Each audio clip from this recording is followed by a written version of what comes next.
I saw a man in a cage. Uncle Dan, would you like to tell everybody who that man is and why that man was in that cage? Yes, there was a political activist, right wing, I would call a nut job, but I don't want to necessarily pass judgment, who ran around the country prior to January 6th, creating rallies to incite violence and rage among minority societies among us. But on January 6th, this gentleman did include himself among the number that not only went to the rally, but marched down to the Capitol and invited themselves in. Because why broke not? the law. Recorded it on his own channel. Had a wonderful time that day. And once he was caught by the authorities, as all of them will be caught, everyone,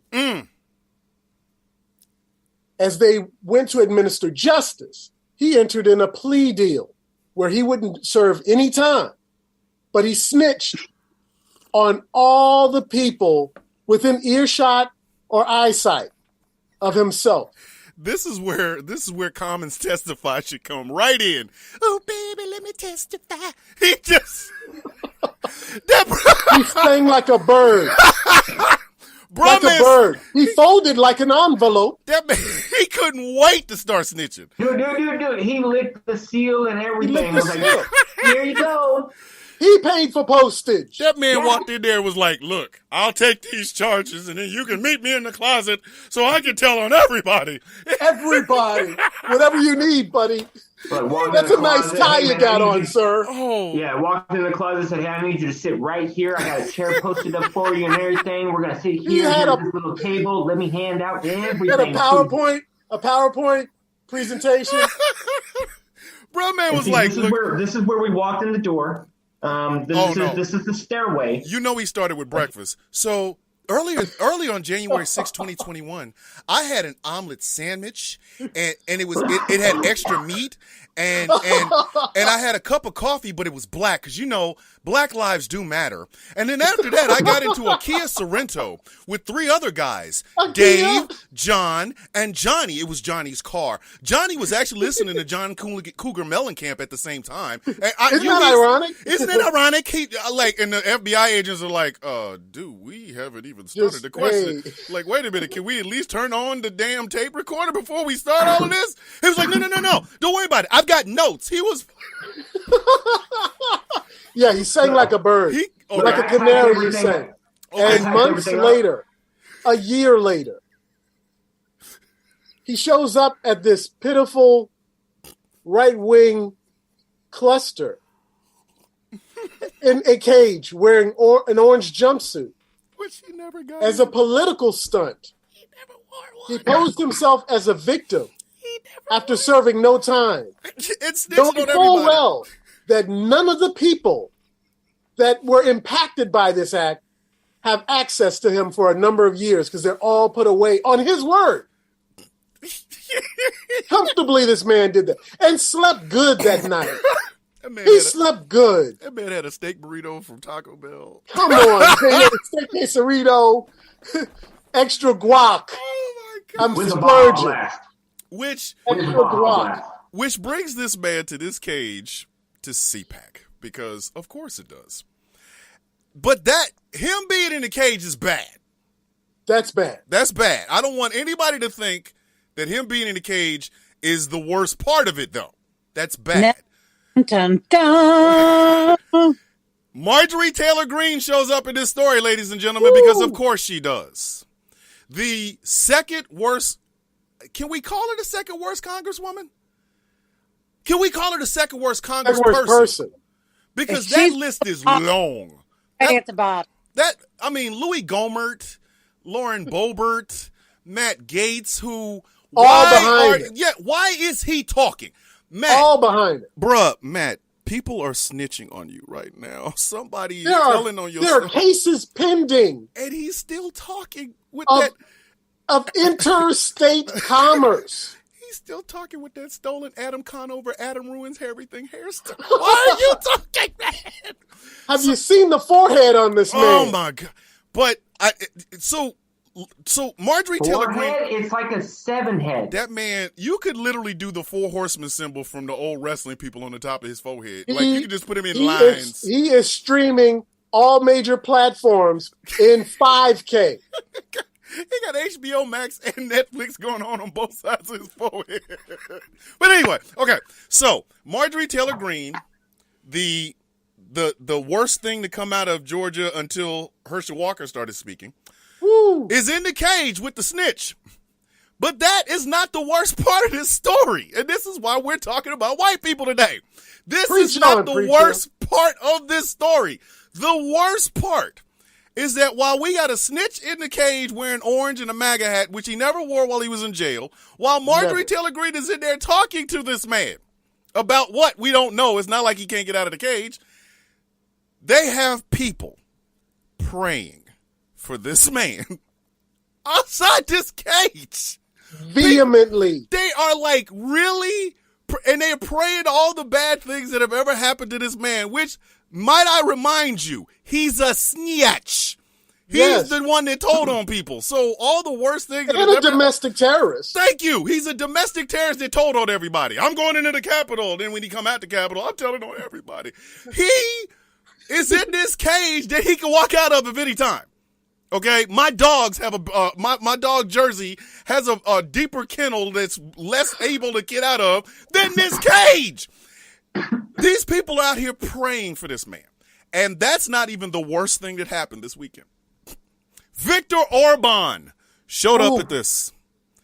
Viktor, war criminal, Viktor, authoritarian. We're talking the dictator from Hungary? Yes. The dictator. The dictator president from Hungary speaks at CPAC today. War criminal. And arrived to a standing room only. There were people waiting still to get in. Do y'all remember, was it last year? Americans. Was it last year that they did a standing ovation for Kyle Rittenhouse? Was Yes. it last year? Okay, it was last year. So in 2 years, CPAC has outdone itself. Last year, they invited the worst vigilante that has ever existed in the face of the earth. Here's what would happen if Red Hood had a TBI, a bad one. Like he fell off 5 or 6 buildings. The accuracy. Because think about this. Kyle Rittenhouse drove from one place to another to guard some stuff he didn't have any reason guarding and killed 2 people that didn't need to be killed. They had charges. Did we know, were they doing the things when Kyle killed them? No. Kyle killed them because somebody hit him in the head with a skateboard and he got afraid. But CPAC says, come, Kyle, please bring you have nothing else going on for you in life other than the fact that you murdered 2 people. Please come on and talk on our stage. And then get a standing ovation for that as well. A standing ovation. He had lights. He had a pyro show. Yes. I thought it was AJ Styles. They don't want none. We really don't. We really don't want none. There's absolutely nothing to offer society in any capacity. So they said that's a rip-roaring success. What can we do for the encore? Whoever it was that did CPAC this year said, hold my beer. And they invited an actual war criminal. And Viktor Orban. Actual fascist. A fascist. An actual war fascist. criminal. And Viktor Orban's contribution to CPAC this weekend was marriages between one man and one woman. Thank you, murderous white guy. Thank you so much. How much do you think they paid him for that? How much do you think? It's basically a cameo appearance, yes. Right? A cameo app. How much do you think they paid him for that? How much? $6 million. But okay, think about it. Easy. How much did they pay Samuel L. Jackson to be in the first Iron Man movie as a cameo? He had to have gotten more than that, right? Yes. I mean, this is the beginning of the worst version of the Infinity Saga ever. They're gathering the Audacity stones. But anyway. So, Thomas, I got to tell you, I feel like we are living America's worst case scenario. On a daily basis, we're pummeled with one atrocity after the other. Mm-hmm. And this this is a humiliation on top of it. They're cheering for the bad guys. Remember when we didn't like Russia? Does anybody besides me remember when we did not like Russia? I can't forget about it. That was the 80s. That was my childhood. Red Dawn. I was just about to say that. Just Crazy. about to say that. Red Dawn. Red Dawn. Now, a very popular movie. Now, Still. if they did Red Dawn in MAGA country, they would be, oh, look, Russians are falling from the sky. Anyway. And Victor spoke. Matt Gaetz spoke. Ted Cruz spoke. Marjorie Taylor Greene spoke. I'm pretty sure Lauren Bobblehead Boebert bopped her little bony ass across the stage a couple of times. I know she did. All so that we could hear, again, from the keynote speaker, which would be Donald Trump, who got his hair done. Yes, that's right, ladies and gentlemen. The schoolboy perm mullet is back, baby. It's back. It's popping. It is. Just in time for Beyonce's new album. That man had a pompadour schoolboy, a shag perm on both sides, and a mullet in the back. I have said this for 6 years. That man rocks 3 or 4 different hairstyles, and nobody talks anything about him. That's a damn shame, and America needs to be ashamed. All the comedians in the world, y'all ain't said nothing about it. Y'all ain't said nothing about it. This man is walking around with three different floors of carpeting. Nobody's got anything to say. There's shag, low pile, nothing. Nothing. And mind you, this is a man who, for tax purposes, buried his wife on a golf course. This is why we have to talk about white people. Now, also, we should also note that she died under mysterious circumstances, and because she's buried on his ground at the golf course, they can never exhume. She can't be exhumed. Nope. Ivana, I don't know. See, the thing is, I don't believe in conspiracy theories. I think she probably did have a heart attack and fell down a flight of stairs. However, you got to be one horrible human being to look at your dead ex-wife and say to yourself, I hope she get home. a tax break out of this. But see, that's the thing, Victoria. She won't. Of course she won't. She's not going to haunt him. She was supposed to testify in that New York case. Yep. Now all of a sudden she's, unlike the snitch, she met a flight of stairs. But anyway. She met a flight of stairs. This brings me to why the subject of white people is what we're talking about this evening. I said a couple of months ago, for our annual Eat a Jankies at the end of the year, that the categories we were going to, members of the guild were going to be able to pick a category, but the Janky of the year was going to be an overall picking. Anyway, I said about 5 months ago, that right now, as it stands right now, at that time, the number 1 and number 2 vote getters were white people doing white people and black men with podcasts. And unfortunately, white people doing white people were lapping black men with podcasts. It has not changed. It has only gotten worse. We've had a shooting during the 4th of July. Yes. And the guy that they picked up, Robert Cremo, looked like John Cazale, the guy that played Fredo Corleone, if Fredo never made it. Like if Don Corleone looked at him and said, "Dog, you can never be part of the family. Never." So what you're going to do is never that. Just you're not even going to drive. We're going to give you a house somewhere and you stay in it. And then he became a QAnon supporter. Anyway, we've had Proud Boys in the back of U-Hauls getting ready to go tear up an LGBTQIA rally, festival. White people are doing the most. They're doing entirely too much, and we got to talk about it because they're pulling the rest of us with them. It's there's an additional story there, Thomas. That there was a gentleman and his friend who got drunk during National Native American celebration. Yeah, intertribal celebration. Intertribal, yes, the gala. Mm-hmm. And they drove their truck through children. Because why not? And then they tried to blame it on alcohol because, of course it is. America is... But Christian nationalist. Christian nationalist. And how pro-life are you, really? But that's the thing. These phrasings and wordings and things of that nature are coming into fruition because for some reason, and I do not know why, it has simply gotten worse since we had Orange Oompa Loompa in the White House. White people, for some reason, feel like they're losing something. Can somebody explain? What are you losing? What are Christians losing? Let's start there, because let's just start. What are Christians losing? People leaving the faith? Yeah, they're losing by droves. They're leaving in droves. But whose fault is that? Yeah, like don't blame us because it doesn't make sense. It's not exactly. It does. That should not be something. If you are a person of faith, your faith should be stronger than whatever. But all of my life, I have heard Christians complaining about being persecuted. Oh my God, we're being persecuted, and they hate us because we're Christian. Meanwhile, they own everything. They own everything. The lightly over in the corner, my girlfriend said that it's privilege.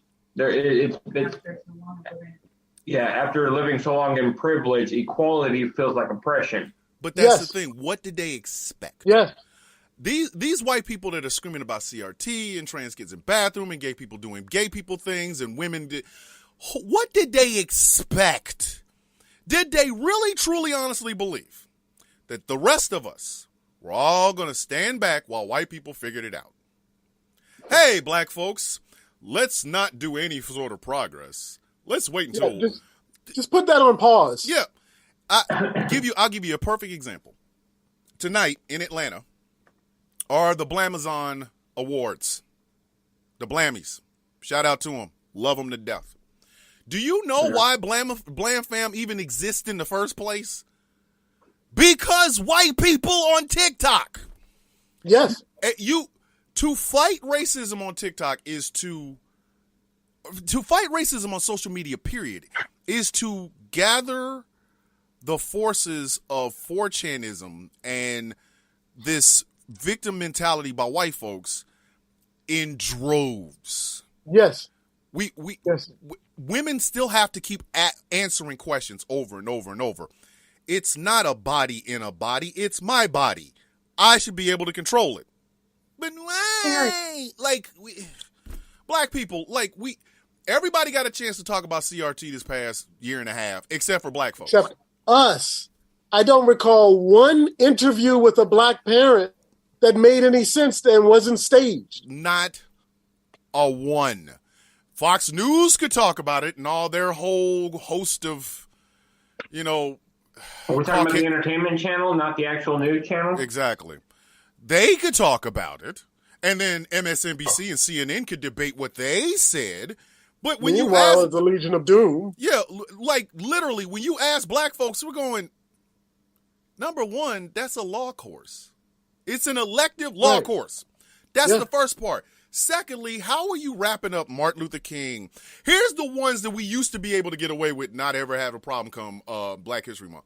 George Washington Carver, who at one point, I'm pretty sure white people believed invented peanuts. Yes. I don't know why. Yes. Harriet Tubman, who did a lot of freeing of things. Martin Luther King, because he made one speech and one part of one speech that everybody remembers. Frederick Douglass every once in a while in case, if Martin Luther King wasn't available, we could talk about Frederick Douglass. But anybody any more militant than Martin Luther King?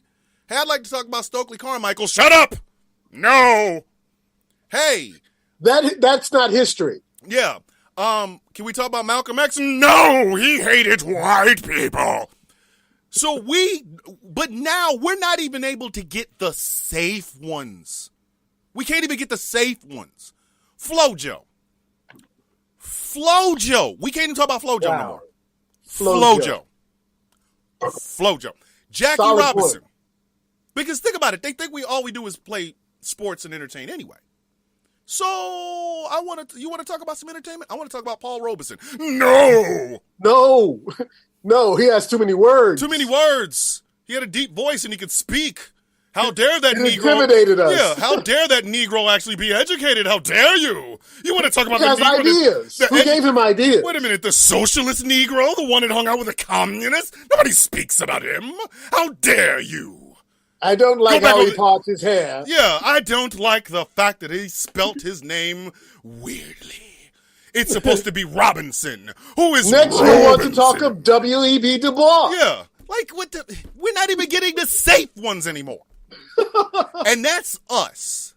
When our Hispanic and Native brothers and sisters go, excuse me, we got some history too. We don't want to hear about it. You came over here illegally. Your parents came over here illegally. But California, New Mexico, it's in the name. That stuff all used to belong to Mexico. It doesn't matter. It's America now. It's like hearing the phrase "we're living on stolen land." They hate. It's a Oh my gosh. step to people. Well, what do you mean stolen land? Who stole it? They don't even know like the basics of American history. That's why that's why they believe there was an African Costco, and Africans were selling Africans into slavery. There was this large Costco on the western coast of Africa. What type of vehicles are you looking at? That's exactly it. If there's a bar of conception that has been lowered so much that we can say anything. Anything. And that is the secret to what is wrong with white people today. How do you beat that? You literally can get away with saying the most asinine thing. And the rest of us are supposed to sit here and listen to you because you also misread the First Amendment. You can't tell me what to say. No, the government can't.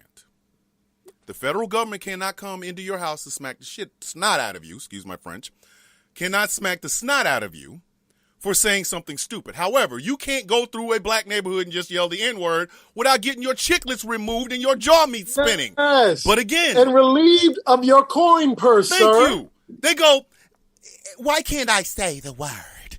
When do you... Look, three of us on this panel lived in the 80s. Three of us lived in the 80s, okay? In the 80s, there were white guys who were not asking for permission. Why can't I say it? I want to say the N-word.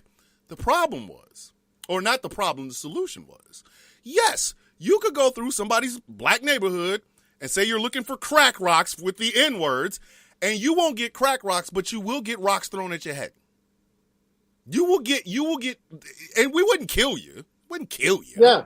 But you gonna get... It would be memorable. Yes. It'll be memorable. You're gonna get stomped out. However, here we are, flash forward 2022. Now, it's always a debate. I have been on TikTok going on 2 years. And that means I've been here for 2 Februaries. And in both of those Februaries, both of those Black History Months, I've had to have this discussion. There's always some white person going, so I can say it in a rap song, right? No. No, can't say it. But the rappers say it. Are you $1 million rapper? No. Do you have a flow? No. Do you have a rhyme book? No. Then shut up. Why are we talking to you? And then, listen, they did the same thing Hispanic Heritage Month. Our brothers and sisters over here celebrating La Raza. And what do we get? So I can't, wear a sombrero? No, Becky, you can't wear a sombrero. A sombrero. But put that headdress down. That's my other favorite. Oh my God! Stop. What about the native guy giving the Pope a headdress? Oh my gosh! After genocide apology, I would have knocked the Pope out. He could have walked off that stage with that thing, but you're not getting in that car with that. You're not getting in that car. What a humiliation! And they're giving the head of the Catholic Church a headdress after they're continuing to find the remains of Native children in the backs of these schools that were ran by who? The Catholics. Catholic Church. After a prolific genocidal apology. And like, just like, I guess, your first wedding anniversary, it's traditional to give paper, perhaps a post-genocidal speech, apology. It's headdress. I guess. I mean, I really, didn't know. I'm not trying to look. This is where having the conversation. America needs to have several uncomfortable conversations with itself. We've already established this. America needs to have several uncomfortable conversations with itself. The first conversation that America needs to have is the one they keep avoiding, which is race. Race is a part of this country. The problem I have is black folks look crazy when we talk about race. Hispanic people look mad when they talk about race. Native and indigenous people look bitter when they talk about race. But when white people talk about race, we all got to sit there and go, okay, Tom, what was your feelings? Well, that one time I went to the basketball court because I was raised in a black neighborhood. I went to the basketball court and I had my ball. I had on my Larry Bird Converse. And do you know they would not let me play? I, too, have suffered racism. Thanks, Tom. Appreciate it. I'll hold off on what they did to the MOVE organization in 1985 in Philadelphia. Let me I'll put that away. Put that aside. Talk about it. The proliferation of militarized cops in black neighborhoods, we'll just move that out to the side, Tom. Because, a la carte. Yeah, the black kids wouldn't let you play with your Larry Bird Converses on. My problem is white folks want to be the center of the conversation, the victims of the conversation we're talking about, and the experts on it. You can't have it all three ways. I'm sorry. No. Wow. And but this is why we have the problem we have today. This is why CPAC is the way it is. No one. Do y'all remember when CPAC was normal? Does anybody remember it? George W. Bush talked there every year for 8 years. He talked a lot of war. Boring. Yeah, it was boring.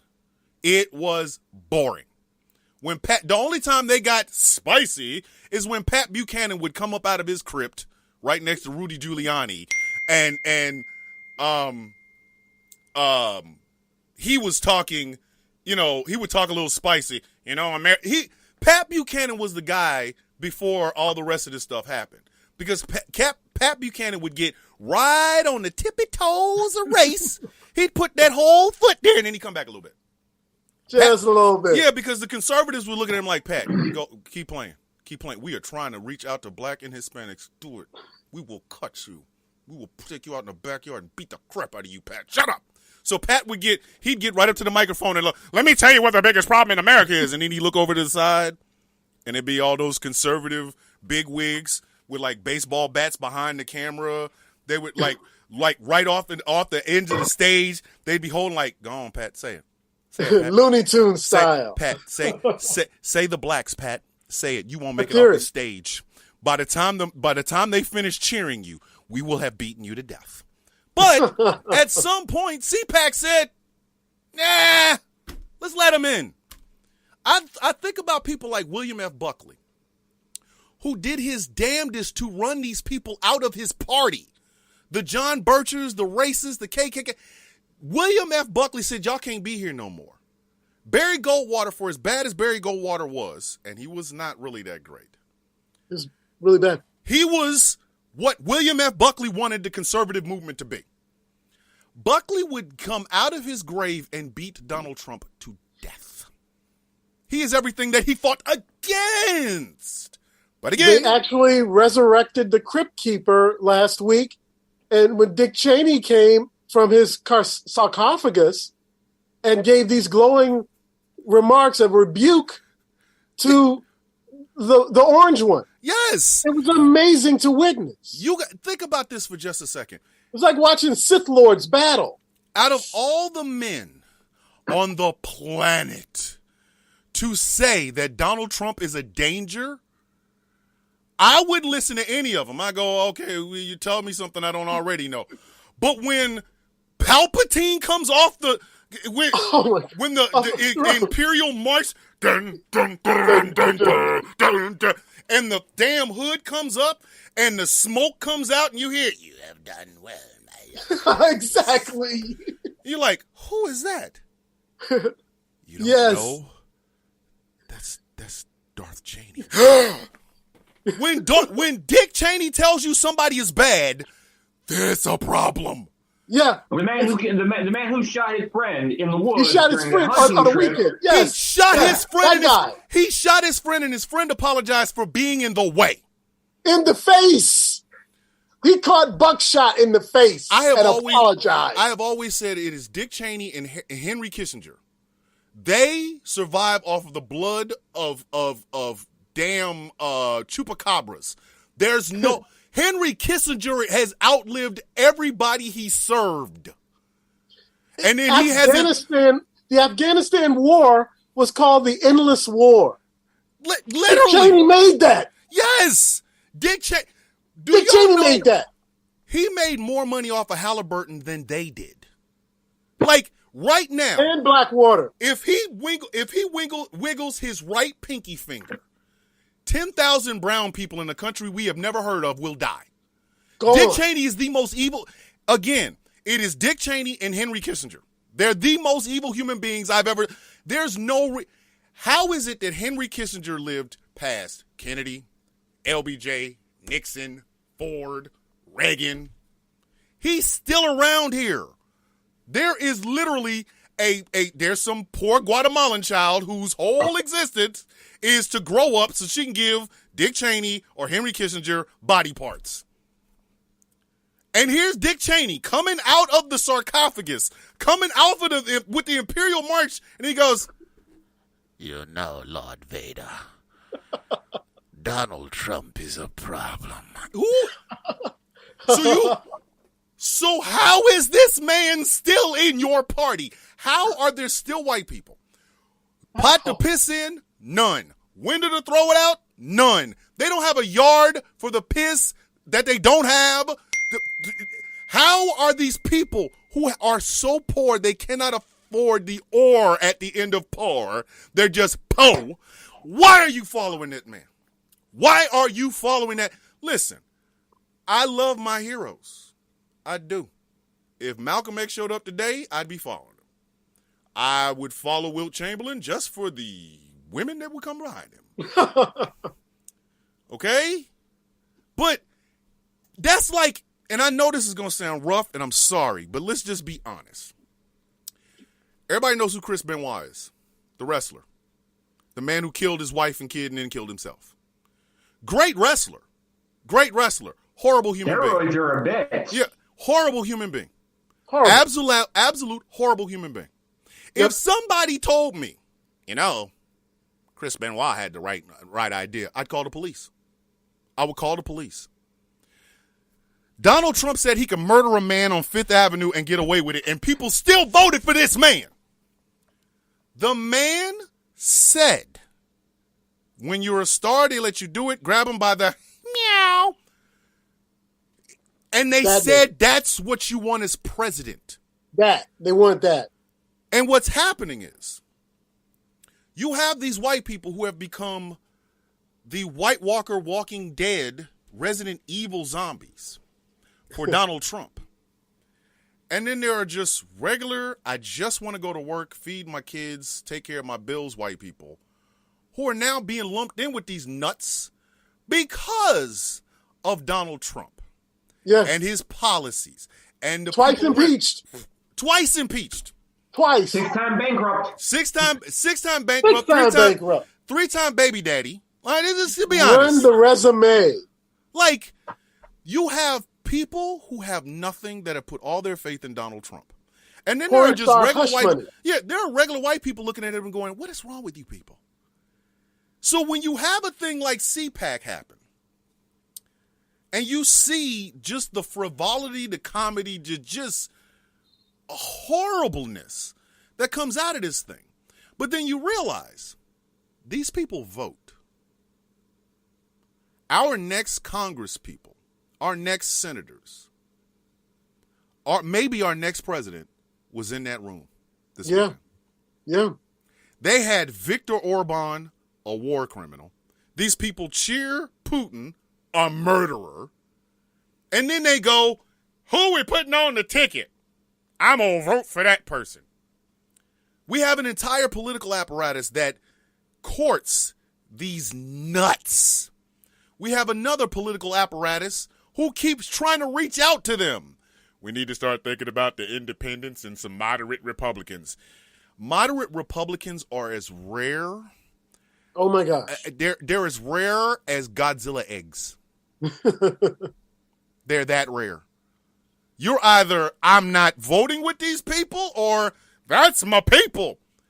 And the rest of us have to go along for the ride. Unfortunately, this ride is getting ready to go over a cliff. Mm-hmm. Think about this for just a second. And somebody said this, and I almost tossed my phone across the wall, but I realized I still haven't paid it off. They said Donald Trump could run in 2024, right? They said this, right? With Marjorie Taylor Greene as his running mate. And they would beat Joe Biden and Kamala Harris. You know what the sad thing is? They're right. Let's say Marjorie Taylor Greene loses in November. Let's say Marcus Flowers mops the floor with her. The people in her district say she got to go. This woman has got to go, right? She loses. She's more dangerous out in them streets. Yeah. So she's out here, and Donald Trump is still doing the page boy pompadour mullet on the back of his head. And he's like, you guys can't wait. I'm going to tell you. And he finally announces that he's going to run. Now, the right darling right now is Ron DeSantis, old Build-A-Bear blockhead. Ron DeSantis. But that's the thing. That's a fight we don't want. That's a fight. I'm sorry. Anybody in their right mind that says a choice between Ron DeSantis and Donald Trump is something that America needs is out of their damn mind. Yeah, the Republican Party would never do it. And look, I don't even pray, but I would be like, Rao, please, we don't need that. Because whatever comes out of that will be president. Because Joe Biden can't beat that. I like Joe. I don't like him. I liked him enough to get Trump out of the office. But Joe we don't Biden, dislike the man. No, but Joe Biden's not beating that. Because Ron DeSantis and Donald Trump will go to places America has never seen.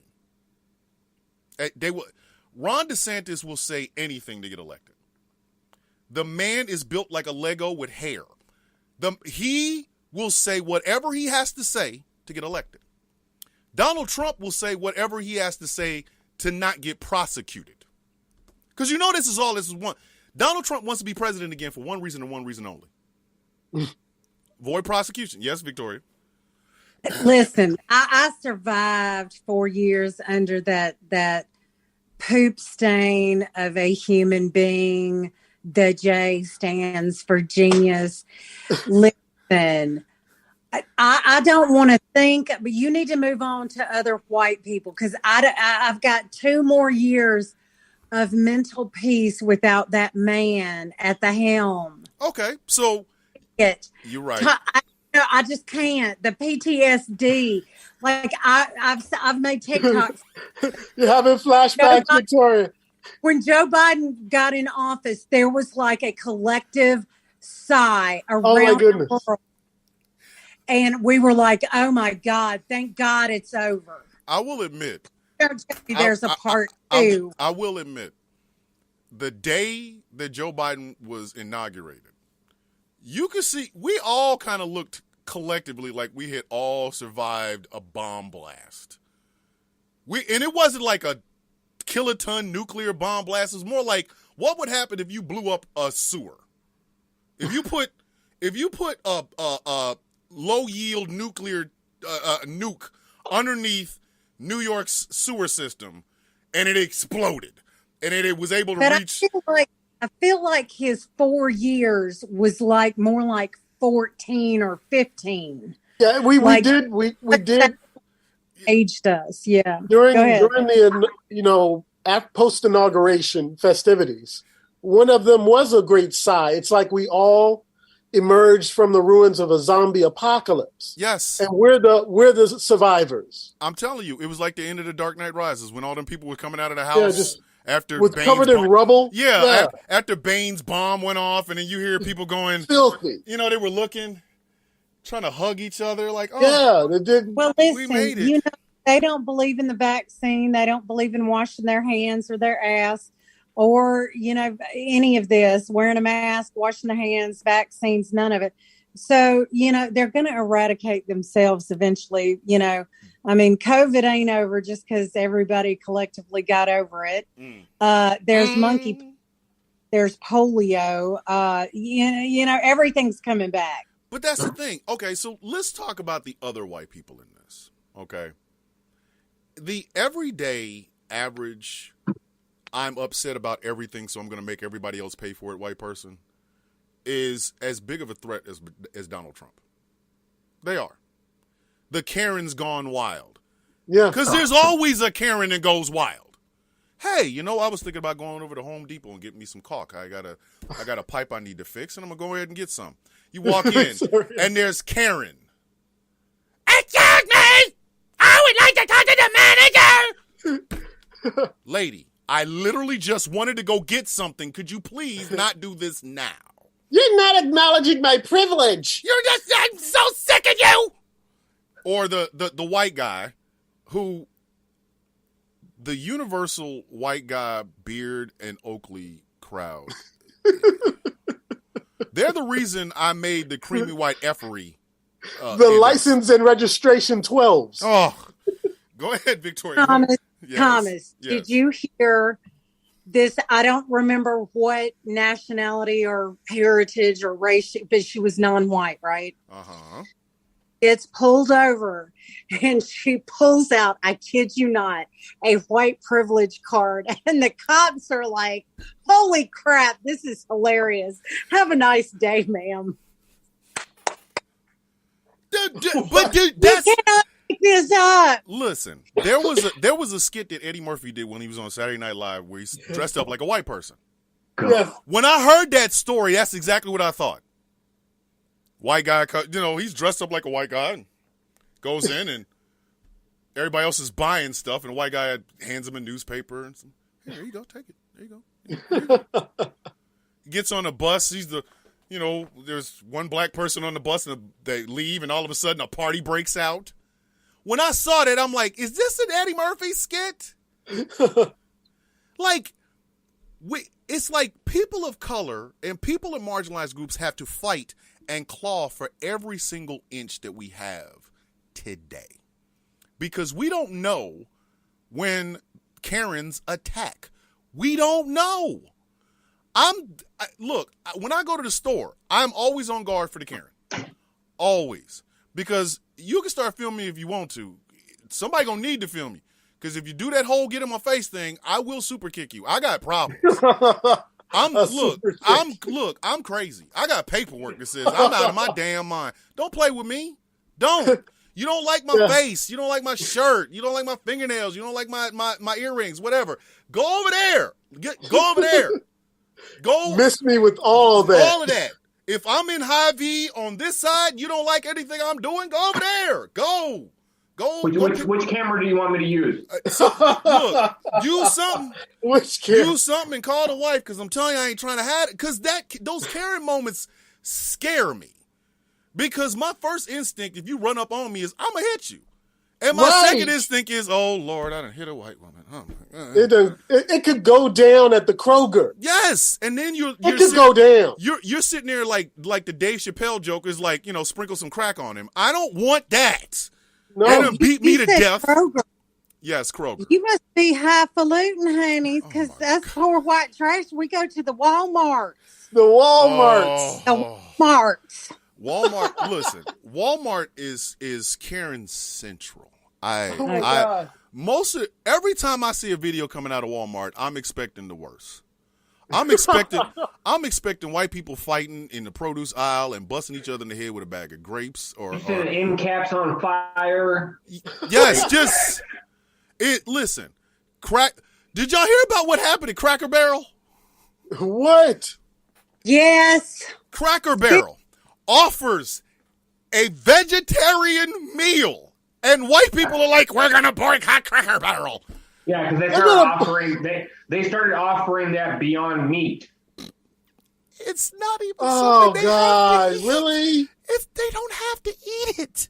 It's not like everybody has a gun on them. Just Oh, my God. eat what you This want. is why I'm a recluse. I don't mess with anybody. I just people are messy. If you want that triple fried chicken and the diabetes sweet potatoes, eat them. But think about it. Who is their biggest crowd? Who is Cracker Barrel's biggest crowd? The racist It's in the white name. person. Yes. It's So in now the you name. add something that does not like speak to the racist white person. You Listen. add Beyond Meat, and then I'm I'm sure going there screw are Cracker Barrel. Huh.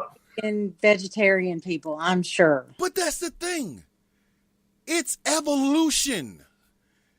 Cracker Barrel realized nobody wants your heart attack inducing but very delicious chicken fried steak with gravy all over it all the time. You know, Look, I'm not a chicken and vegetarian. dumplings off the chain. My wife is a vegetarian. And now I'm like, okay, yeah, great. I can take my wife to Cracker Barrel because she's a vegetarian. She eats vegetarian She can things. enjoy something with the family. But people over there, this is woke. That's the other one. That's the other one.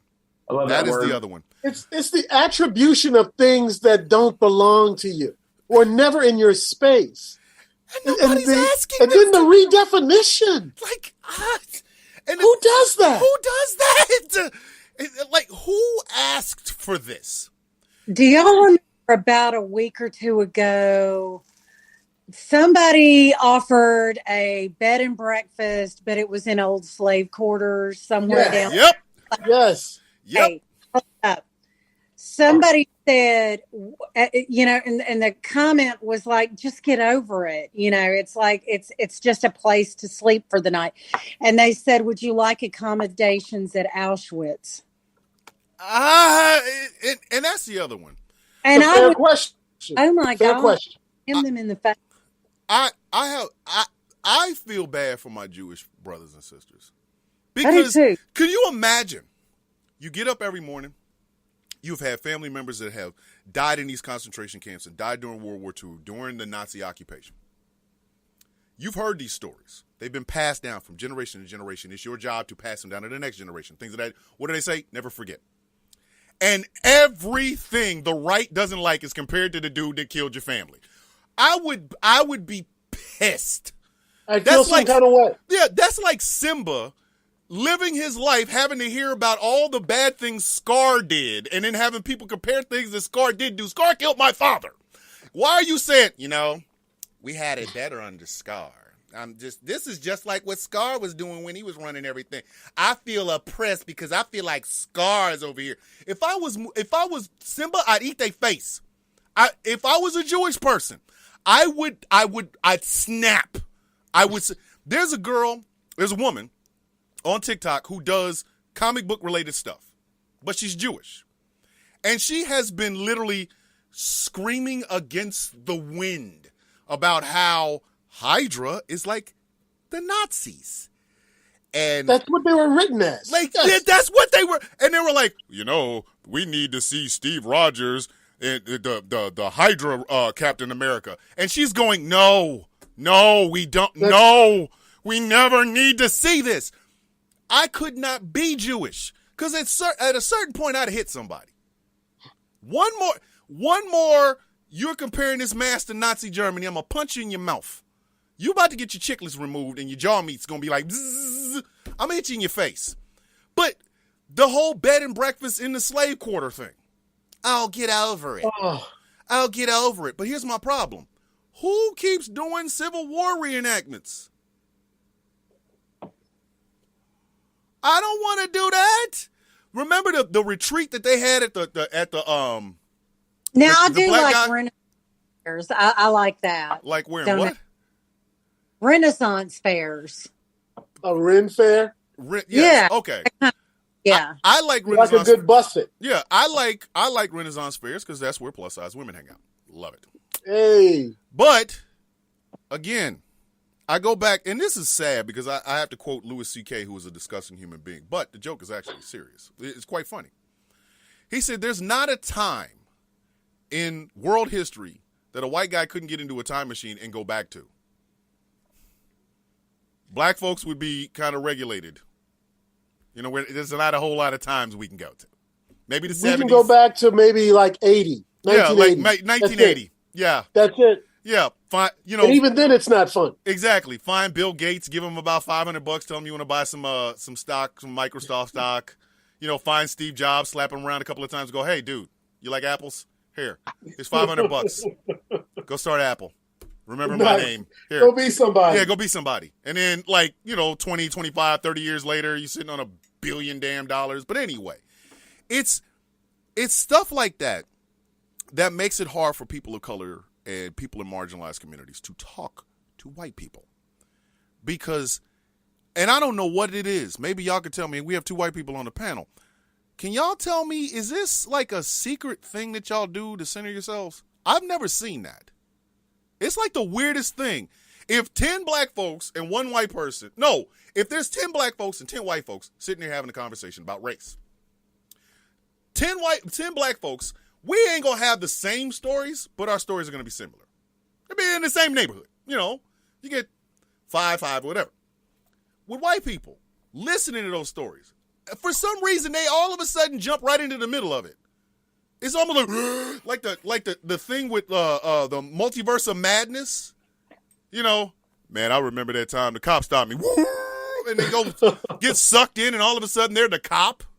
You know, he called me 5 N-words. Why are you talking about me? Ain't nobody said nothing about you, Dave. Nothing. I'm talking about something that happened to me.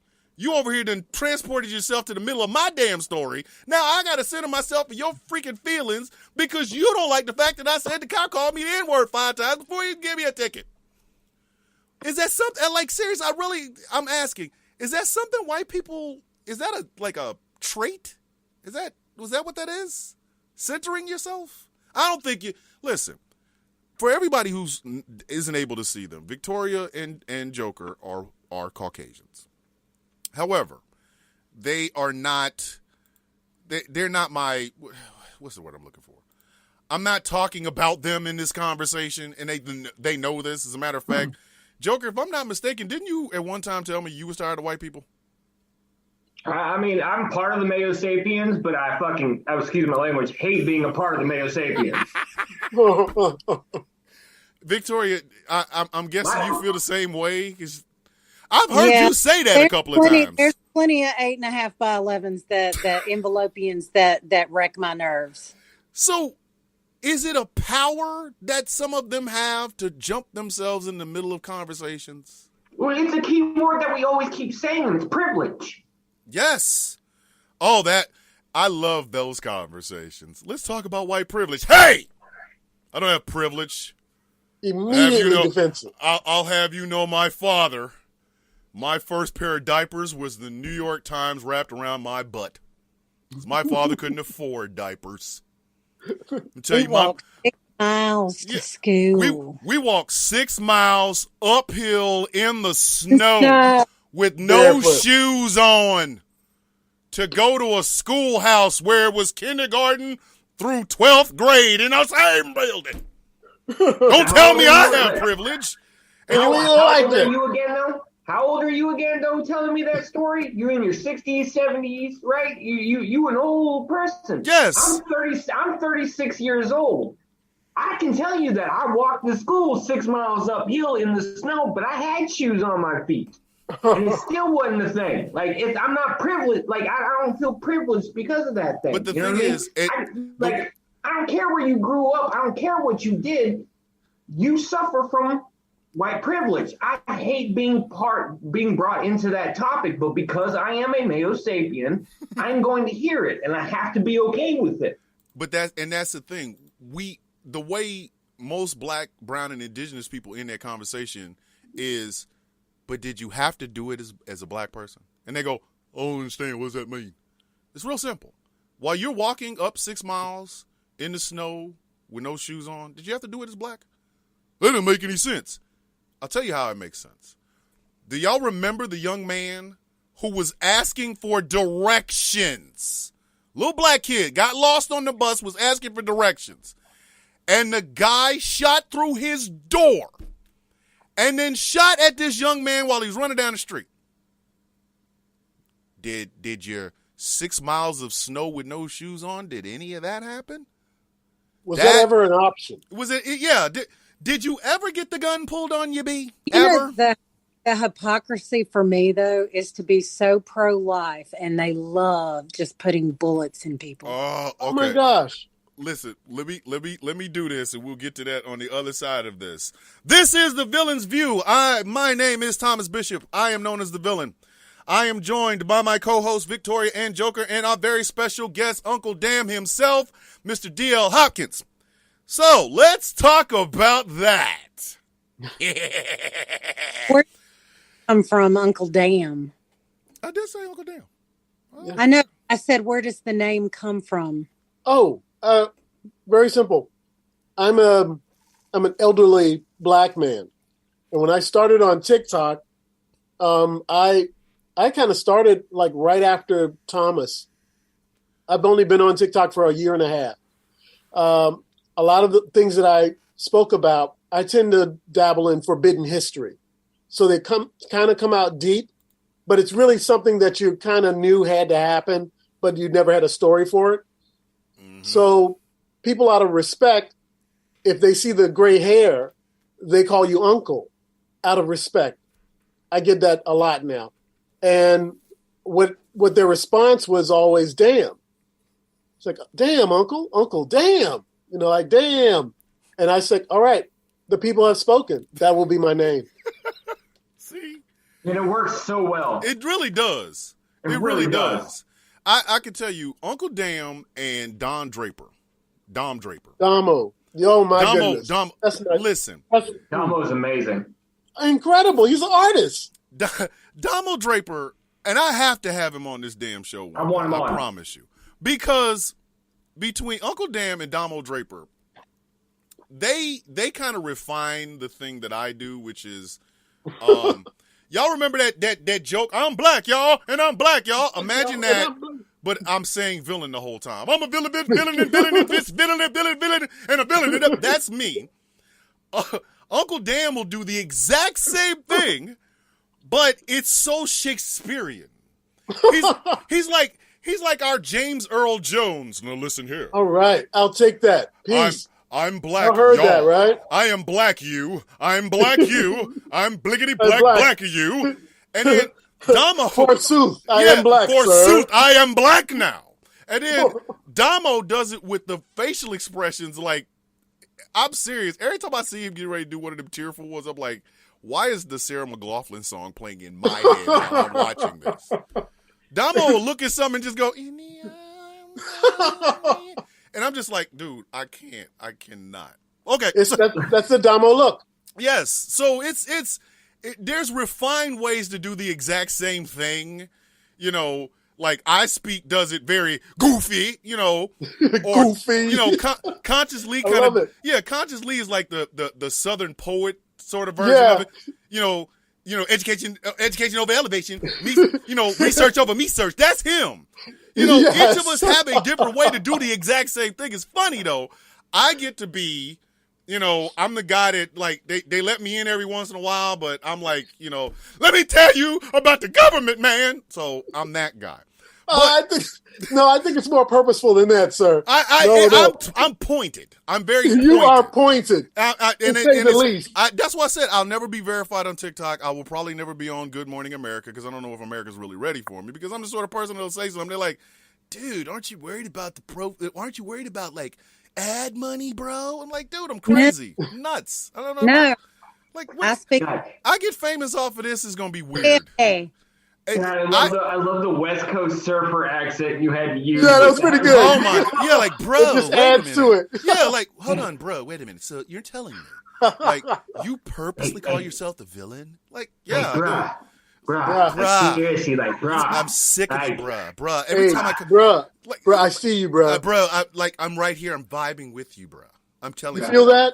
You feel That's us, bro. Okay, so You feel the aura, it's bruh. the aura, You bruh. feel it. Like, So- breathe with me, man. So- breathe with me. let's talk about this pro-lifeness with bullets. Okay, so we understand that the Christian Coalition, the Moral Majority, and these people popped up because of gay people wanting to have gay people things and women deciding, hey, you know what I want to do with my body? Whatever the hell I choose. But they started off as, we don't want the Negroes with us. And that's the part that nobody wants to acknowledge. As much as everybody loves the pro-life movement, there would be no pro-life movement if they just didn't want to be around Negroes. Those pesky colors. Yeah, like the Brown versus Board of Education happened. And they was like, we're gone. And you see them like kind of moving out. They were doing the white person shuffle, and they were leaving. So when that wasn't popular anymore, because everybody's like, but we like black people. Why would we not like black people? You know, like they're gorgeous. They play very well, and they're really good looking. And have you heard James Earl Jones's voice? Is fucking great. Why would you not want them around? So when they was like, well, that's a loser, Vader. they started looking around. They were like, what else can we get to get the Christians? And they went with this pro-life idea. Abortion is murder. The science behind the abortion is murder thing has always made me laugh. There is none. Because these people will tell you to get into their gun case is none of your business, partner. Bro, get out of my gun case. But you want to be up into a woman's vagina? Is that what? How do you get up in the morning? I thought that was everyone's goal. But that, oh Lord, You set me up. You set me up. That was an alley-oop, bro. That was an alley-oop. Wait, that one was wide open on a freeway. And Steve Nash throws it up in a dunk. I see. I got that one. She rocked it. Yeah, she did. That I saw that one. It was like I just kind of tossed it up a little bit. You dunk anyway. She did So a Dr. J on you, bro. she really did. Nicely done. Nicely done, ma'am. They also at the same time they're talking about the sanctity of life. It starts in erection. It's the sanctity of life. They have no problem. Still, we have more mass shootings than any other country You in see the what I'm world. saying? We don't give a damn about kids. Like that, but We send them into a war zone. So why do you care if I'm 5 weeks into this thing and I go get a little Plan pill? B or Yeah. And it's not like they're the next generation or anything. but the funny Well, thing we is know what it is. I mean, it's when like when the dodo bird went extinct, did it know it was on its last leg genetically? No. But because we're Homo sapiens and we're cognitive, like there's a group of white people that are sitting there going, "Oh my God, our days are numbered," and they're panicking. But what are they panicking about? No, listen. I don't know. Do your people cannibalize my people? No. And here's the funny thing. You know what, black folk, if because I love hearing the words black supremacists. Let me tell you something. And you can ask any black person from the most militant to the most sellout. You can ask them this. The only thing black folks want is to be left the hell alone. Right. That's it. Let me smoke my weed.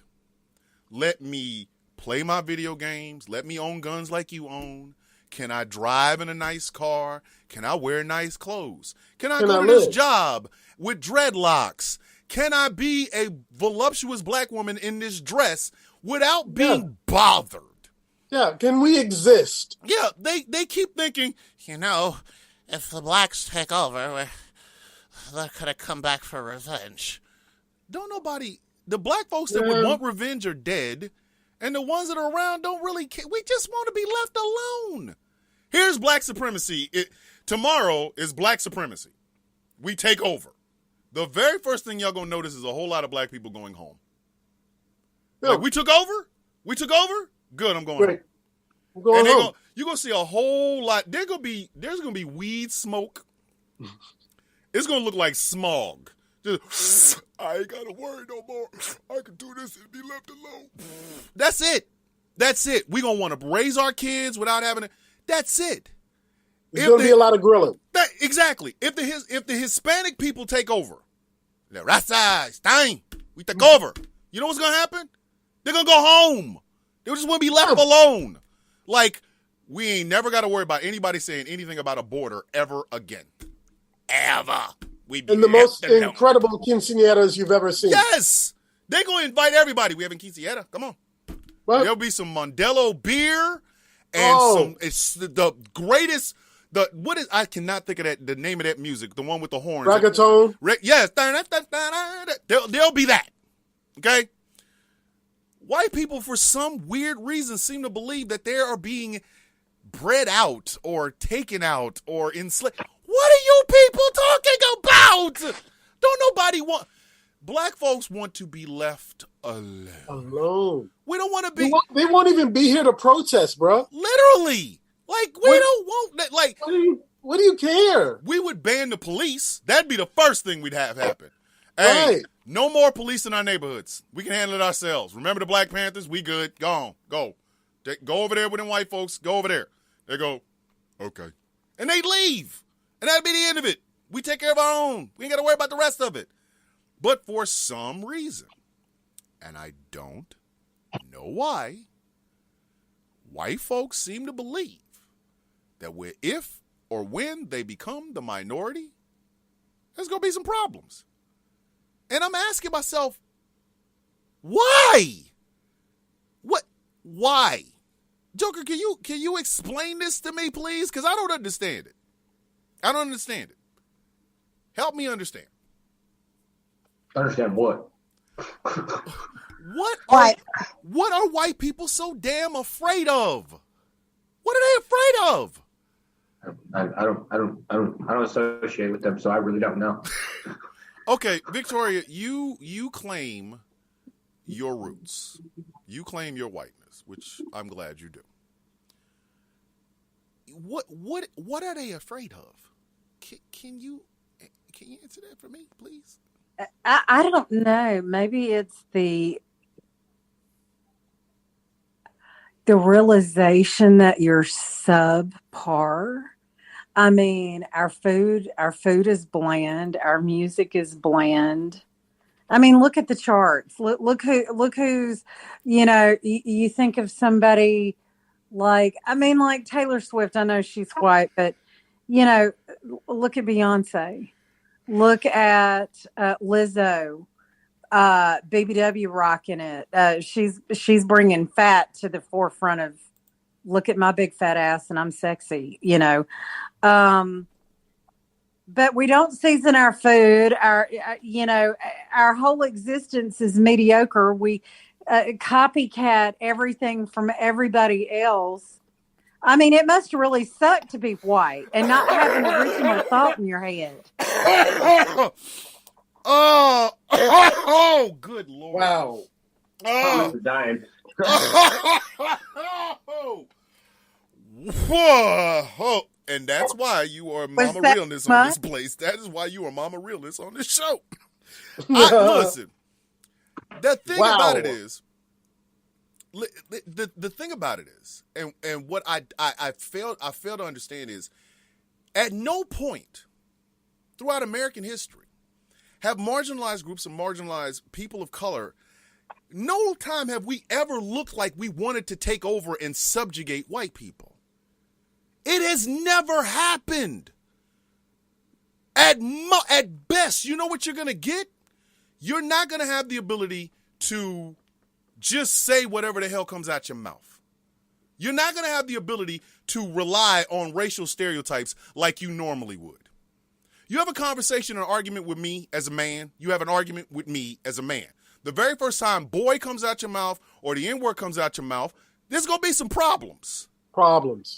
So what exactly are these people afraid of? This is where the pro-life movement, y'all remember that old woman, the old Congress lady who was she was testifying, saying, I love my grandkids so much. Oh, yeah. I love them so much that I'll kill them.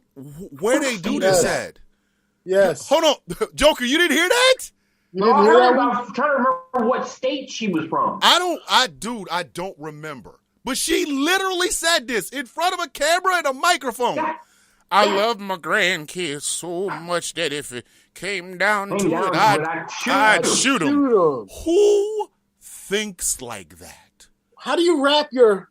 Listen, I just have my grandkids here. I love them enough to, I'll get shot. They ain't got to get, who does that? But that's the thing. That's where that pro-life, it's almost like a circle.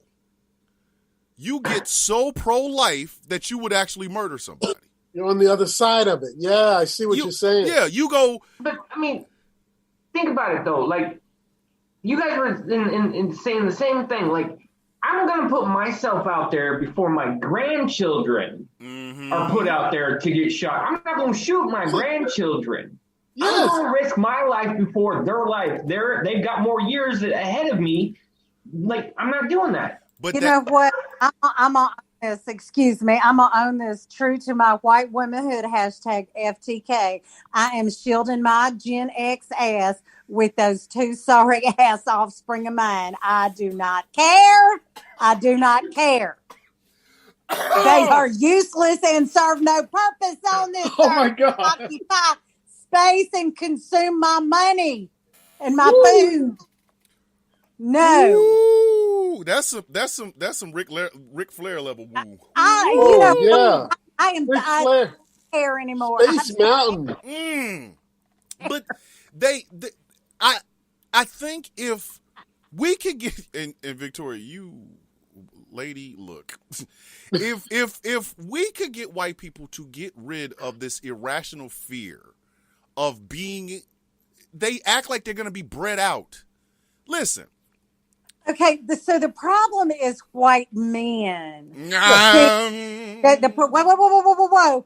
See, because women are oppressed and people of color are oppressed. So the white man is at the top of the stack of bodies. Yeah. Well, who told the white man that he was at the top? Why did. not? Why can't we all just stand beside each other and be equals? Because for Black, some white, reason, yellow, red, man, woman, it gay. comes down to this idea. Freedoms are free. They're like buttons. You can always make more, and everybody can have a button. But for a lot of white men, they believe that freedom is like a pie. And so far, 80% of the pie has gone to white man. But all of a sudden, those pesky Negroes, they keep asking for things. And the gays. And then the gays are like, we'll have some too. And it followed by the Hispanics, we will take a piece. Our Asian brothers and sisters, our Jewish brothers, all of a sudden they're looking at it like, wait a minute, there's not enough pie. But this... Notice women was never one of those. Who? What you just said. What? All those things you just listed, women wasn't one of them. Oh, I was getting to y'all next. Finally, No, suggested. listen. Lisa and Linda, listen. No. What it was going to be is, if freedom is like buttons, women should always have more buttons than men. For one reason, and We one do. reason That's why I'm so unsatisfied. listen, a woman in her natural element will do whatever it takes. Women, for some reason, women have 50% ego, 50% person. So y'all egos don't get mixed in. Men, and I've said this, men consist of 99% ego, 1% little boy. If you can get past all that ego, touch that little boy, you have that man for life. That man will run through burning walls on fire with his drawers burning, with Facts. napalm on them for you. But True. you got to get past, most women cannot get past that 99% ego. It hurts to try. You think, oh man, I done got to the first level of ego. No, you haven't. You're still at the door because I got more ego, girl. But if you get past all that, you done swam and broke your way through and you go, here, little boy, touch. That man will murder for you. If you say, You know, honey, someone hurt me at the store today. He will kill everyone in the store and burn it down. And he'll just be bringing back people. Did he do it? No, I'll be back. But women, if freedom is buttons, women should always have more. Because the basis for life starts with them. But in a white man's world, where they believe, oh my God, everyone's getting pie, the women are going to come in and take half of everything that they got in the first place. So if black people are wanting pie, because this is white man thinking it's all pie, they have 80%. So black folks want, hey, we want some pie. We're giving half the pie, our slice, to women anyway. That's off rip. Hispanic people. Go ahead, Joker. Go ahead. Hey, I'm talking about the pie and the white man. The Senate just passed that climate bill that's been trying to be passed, right? Because, Kamala Harris did the tie-breaking vote, right? Yes. And our favorite turtle, who loves the pie the most, the richest senator in the Senate, said Democrats got all of Mitch. Yeah, said Democrats got all you can eat liberal spending and working families got stuck with the bill. That's white men for you. They voted against the $35 insulin. Yes, because $1,200 insulin sounds so much better. Oh. Nope. Who's the most from diabetes? Who do you think? African Americans, yes. Hypertension, dialysis. Again, anything to balance the scale. They can legally kill you. Yes. They can legally I don't need to get diabetes. I can get bullets. They don't need a reason. And it sucks for me because I feel like disabled people should have a quality of life, not the pittance that we hand them. Think about this. If a disabled person has a quality of life, then Jeff Bezos won't get to space. We can't raise taxes on him. He's a job creator. Again, this is the game. I keep trying to tell people, they don't need a reason to kill black folks. They can make up one. I'm 6 feet tall, I weigh 245 pounds. I have no hair on my head. I have black fingernails and earrings. If I go to a white woman and go, boo, that's enough reason to put 60 bullets in me. How dare he boo her? Big facts. Like, I saw that Negro and he was booing her. Damn it, I feared for my life. I ain't got no gun. I got on give peace a chance shirt. I'm wearing flip-flops, but for some reason I'm scary. But again, Jalen Walker is half your size. He got 90 shots. 90.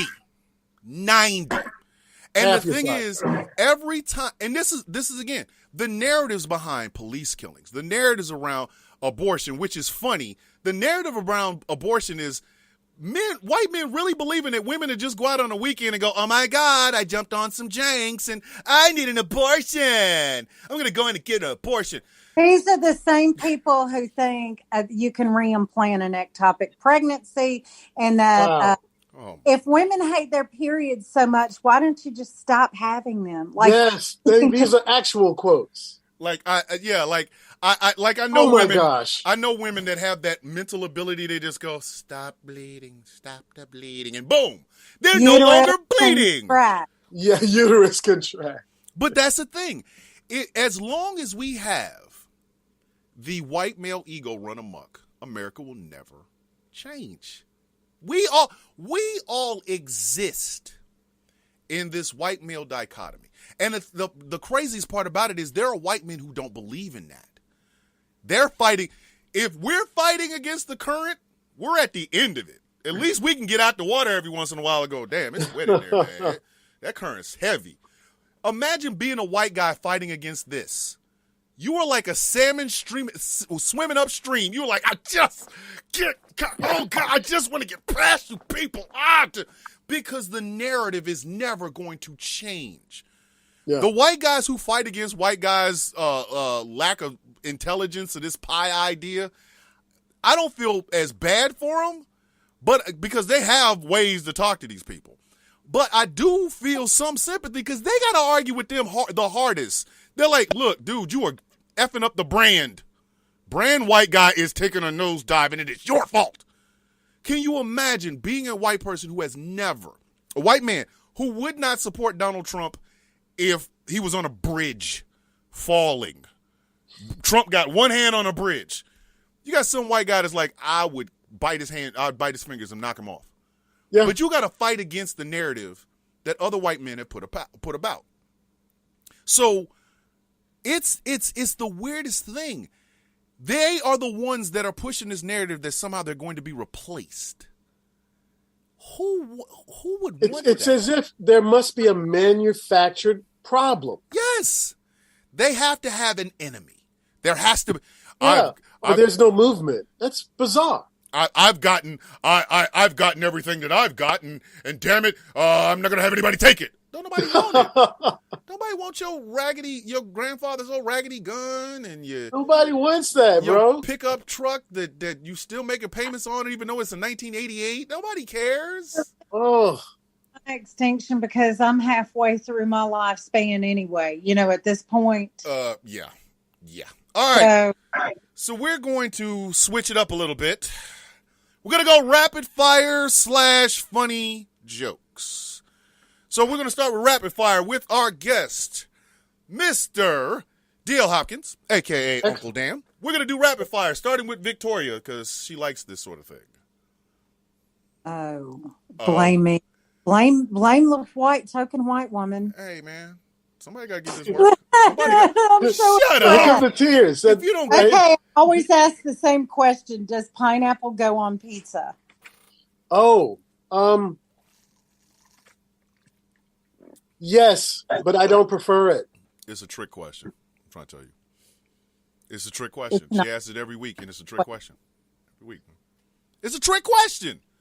It's a trick question. I'm serious. Because if they say no, that gets into, well, what kind of pineapple, what does pineapple go on? Or you'll go, well, what kind of pizza toppings do you like? If they say yes, you'll go, but what kind of meat? Chicken, beef? It's a trick question. I see what you're doing. Trick question. Okay. I've never met a pizza I didn't like. You, excuse me? I have never had a pizza I didn't like. Okay. All right. Fat woman, foodie. Okay, somebody else's turn. All right. Favorite superhero? Oh, wow. Man, that's deep because, I'm like yourself, I'm really into comics from way back. Because that's all I had when we were latchkey kidding. That's it. You know what I mean? That's it. You got comic books and Voltron. Don't act like I'm the only one. Voltron. Oh! And you had to wait for it to come on in the evening. It wasn't like on demand. Yes. And why am I the only one who remembers the car version of Voltron? Everybody remembers the 5 lines, but I say I prefer the car because it was like 30, trucks. Yeah, there was like 35 of them. It's like it's like they had 5 lions and 5 people. But the car version of Voltron, that's a whole damn company. That's like 25, 30 people in damn different vehicles and stuff. He's like, form the toes. Like, bro, what are you doing? Just a bunch of them. There's like 25, 30 people in this. That's too much Voltron. That's too much. It's too much. So who's the taking hero? up too many resources. Yeah, like who's the hero? Okay, let's see. So here we go. I thank you for the time to think about it because I was struggling. My very favorite all-time superhero is Professor Charles Xavier for so many reasons. My favorite group is the Illuminati. Of course, the original Illuminati. Yes, you're talking about the original with Namor and Professor Xavier. Black Panther. Yeah, Black Panther. Yes. Yeah. I knew that was original. Coming. And favorite honorable mention. Oh, here we go.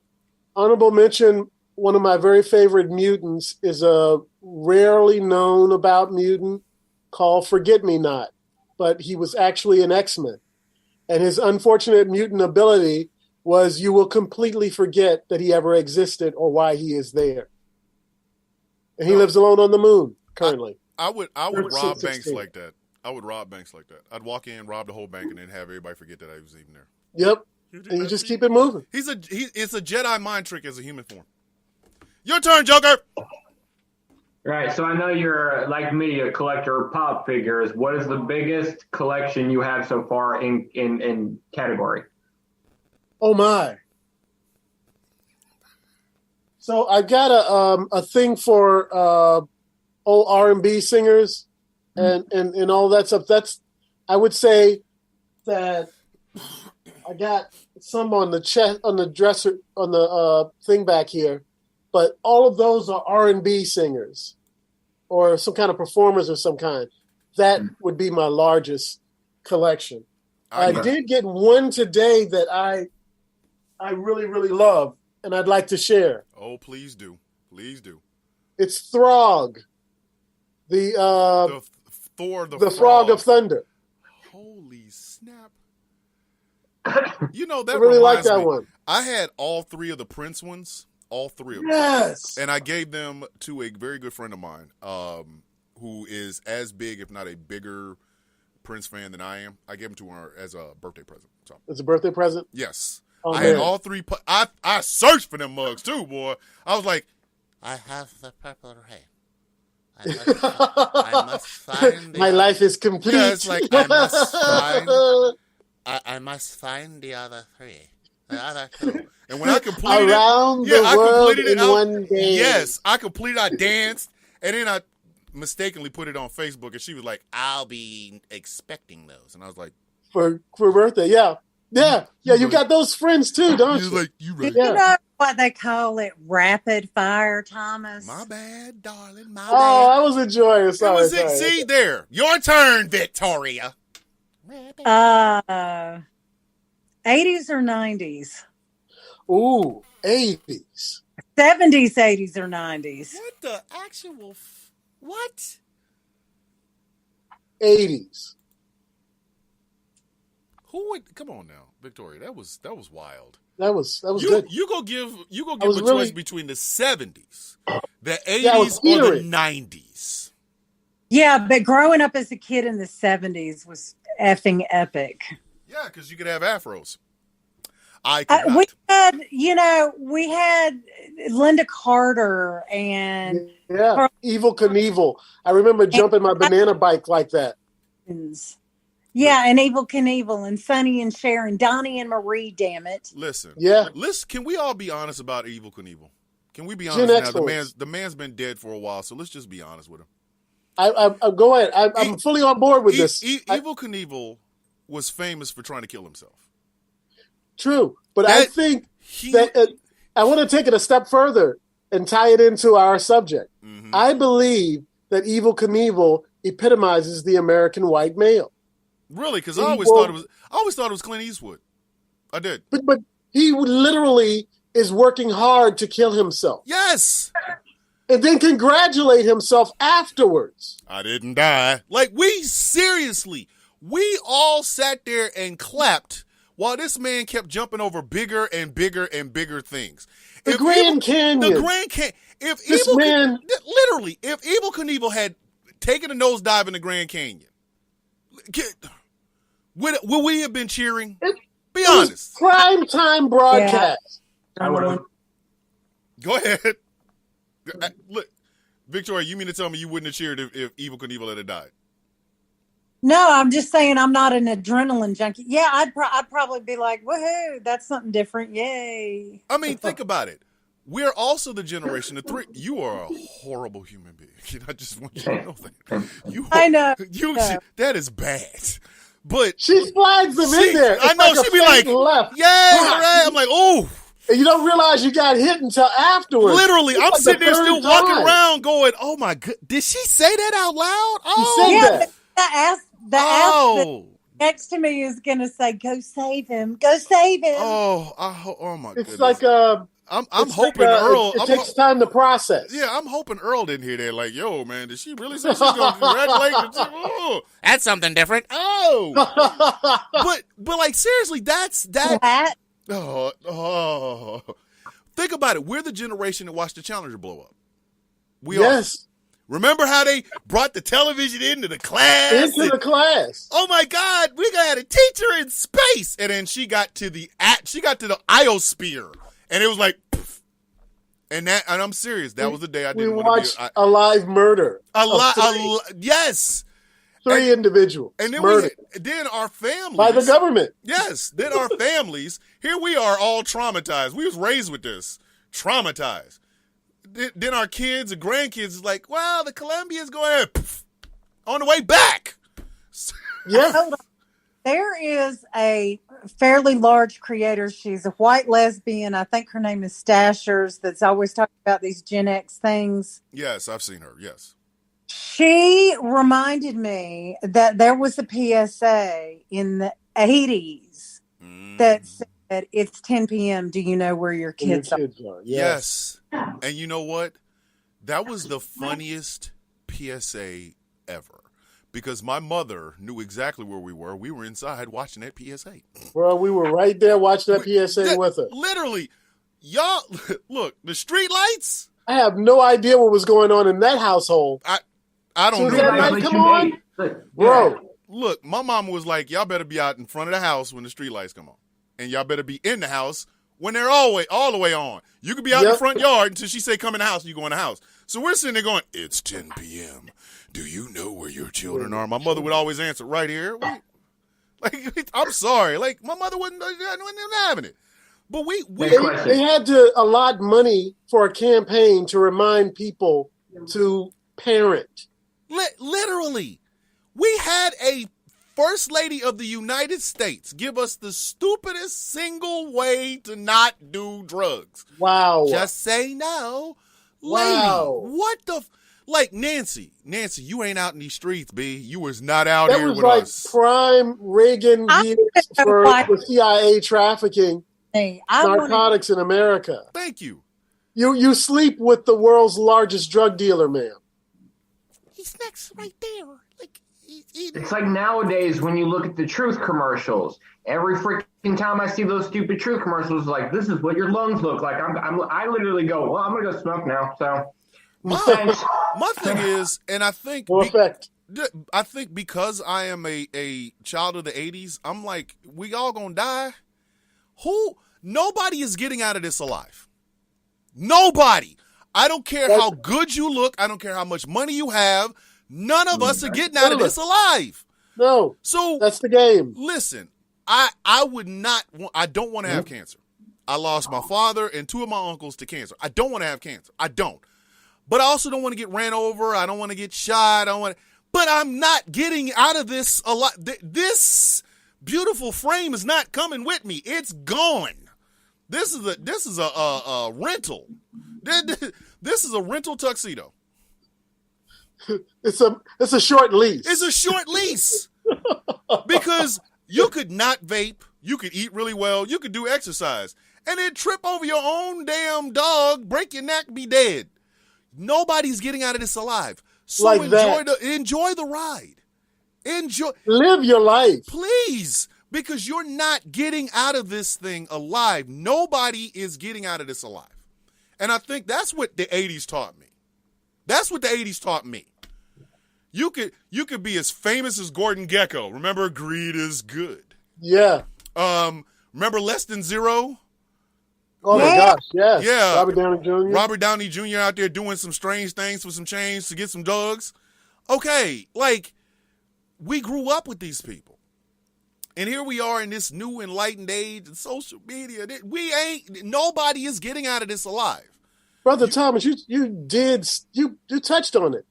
Yeah. Those dark tales that you named, those were our lullabies. Yep. Like, we went to sleep to society's most horrific atrocities. And they wonder why Gen Xers are the way they are. Gen Xers are not bad people, but you can't sell us crap. You can't. Yeah. We have seen it and heard it. Nancy Reagan, again, I'll go back to Nancy Reagan got on television and told kids, just say no. While her husband was importing cocaine to sell arms to the Nicaraguans. to the Contras against the Sandinistas. Yeah. You know, barrels. Huge. Barrels. Oliver North stood his behind up there and said, "I brought drugs into America and the inner city, and we were selling arms to Iran, but we didn't like them."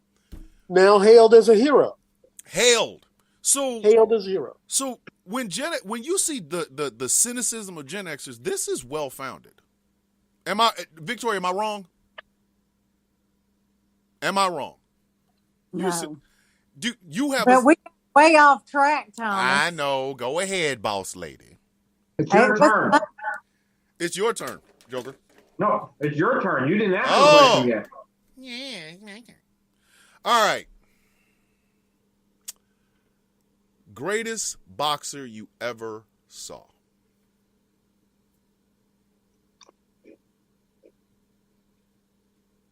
Wow. I'm like I mentioned earlier, my dad was a boxer, and I grew up in a gym, so I'm a big boxing fan. So I like brawlers, and I like boxers. What's the brother's name who did the chicken dance?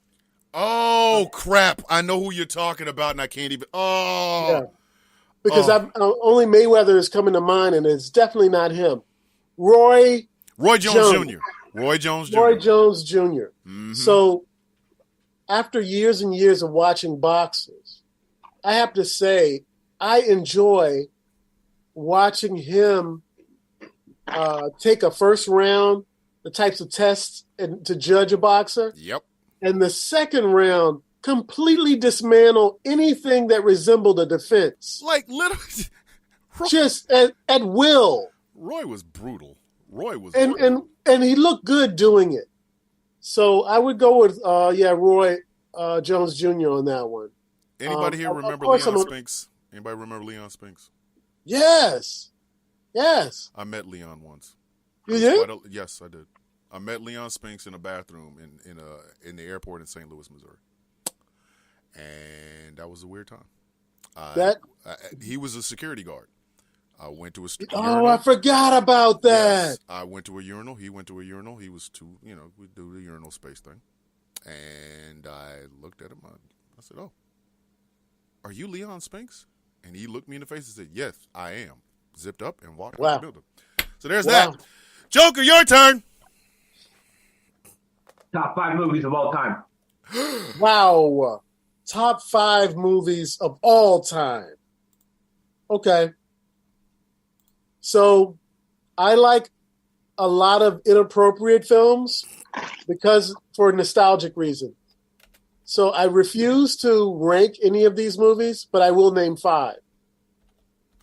Somewhere in that number, Blazing Saddles. It's just a brilliant piece of cinema. I'm gonna get some flack for this, and I like it for one character only and the time that it represents. And I have to say, unequivocally, Smokey and the Bandit is a slice of Americana that we need to really appreciate. My brother knows that. Oh, John, Jackie Gleason as Sheriff Buford T. Justice. I don't know anything else that doesn't represent that date and time in America. He is the character of that time. So I would go with those 2. I'd also have to include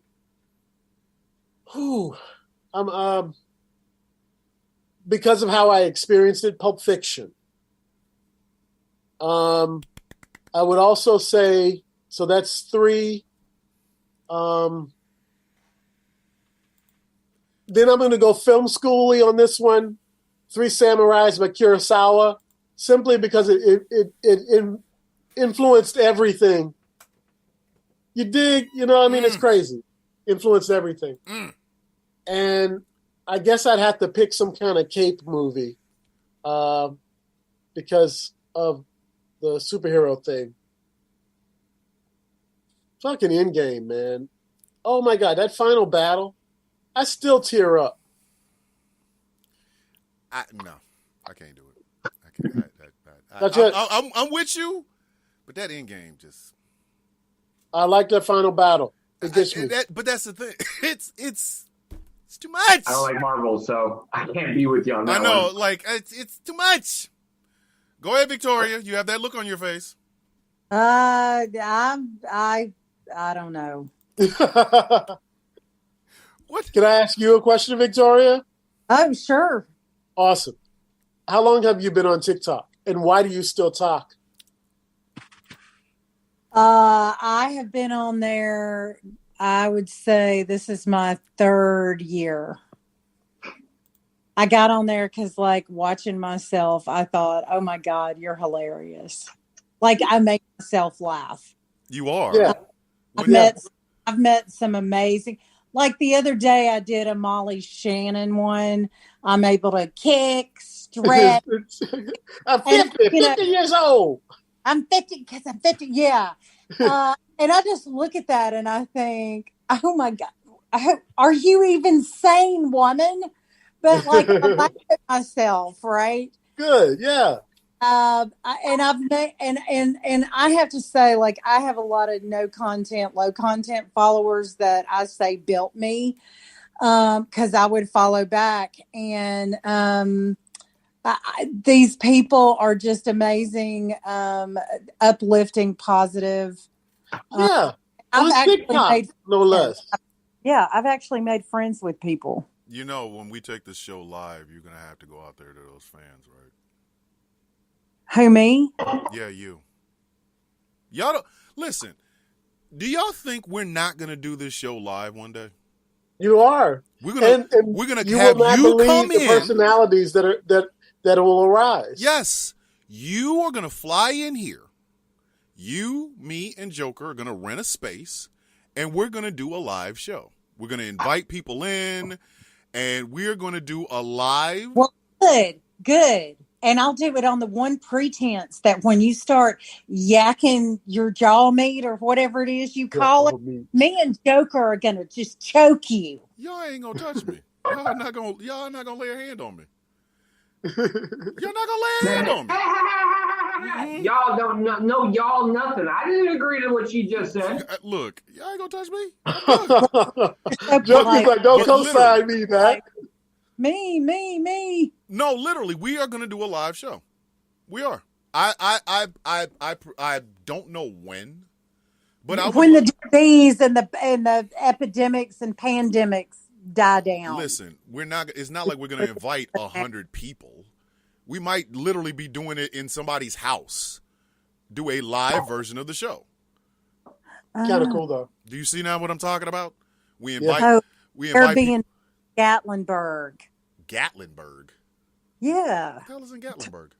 Rent a cabin up in the woods. Why do y'all keep trying to put me in the woods? Woman, I spent years in the military doing bivouacs and fields. I never need to go back to the woods again.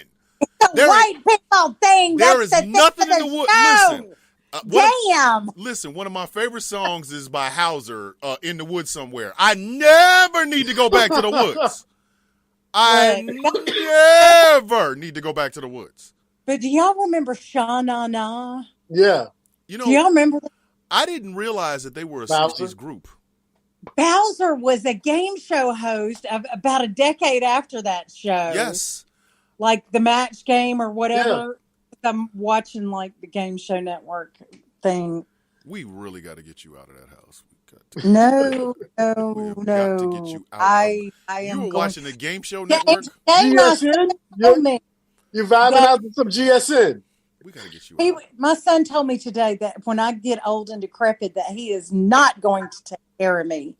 And I said, darling, to Gen X, I said, when I find that I am in a rapid decline, I said, you won't have to worry about me. I said, because my days being in a hospital or a nursing home are over. I will die on my terms when I want, how I want. What kind of Walder Frey Game of Thrones relationship do you have with your children, man? I wish one of my kids would say that to me.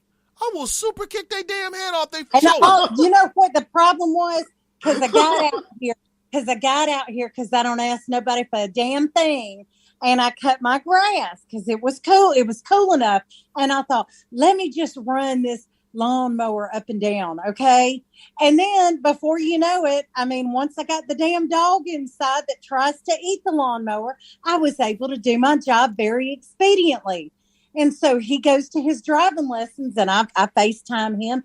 And I was like, well, was day 2 behind the wheel a little bit better? Or did you scare Mr. Reagan half to death? I like that his name's Reagan. And all he said was, you don't ever let me do anything. You bitch about because I don't do anything. And then you just do it. Well, you're not even here to do it. So, and I'm not even saying anything about the damn cat. But that's what I'm talking about. I'm not laughing at you. Listen. I'm laughing with the situation. You have the reverse of This Is Us when it comes to you and your kids, man. The reverse. Look, if I could that is them. I would undo children in this. No, you wouldn't. wouldn't. Yes. I mean, I love them dearly, and they are both brilliantly funny. Uncle Dan, my son, came out to me. Okay. As Republican. Stop! Mom, I know this is going to disappoint you, but I'm with Dad. I'm and I was like, I'd rather listen, Linda. I would have told my kid, look, son, I'd rather you come out as gay. Don't. Well, Father, I believe in supply side economics. Get out of my face! What?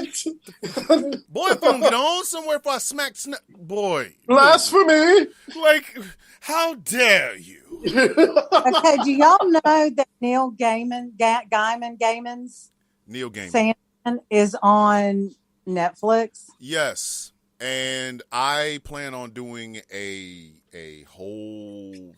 That's the only comic book I ever collected.